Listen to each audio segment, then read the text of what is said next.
ভাল্লুক আর গাধার গল্প। একদিন এক জঙ্গলের পাশে একটি গাধা ঘাস খাচ্ছিল। হঠাৎ সেখানে একটি বড় ভাল্লুক এসে হাজির হল।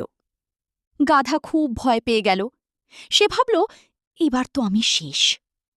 কিন্তু ভাল্লুকটি শান্ত গলায় বলল, ভয় পেও না বন্ধু, আমি তোমার ক্ষতি করব না। গাধা অবাক হয়ে বলল, তুমি এত বড় আর শক্তিশালী, তবুও আমাকে আঘাত করবে না? ভাল্লুক হাসল। সে বলল, শক্তিশালী হওয়া মানে দুর্বলদের কষ্ট দেওয়া নয়। এরপর দুজন গল্প করতে লাগল। গাধা জানতে পারল ভাল্লুকটি খুব একা, আর ভাল্লুক বুঝল গাধাটি খুব পরিশ্রমী ও সৎ।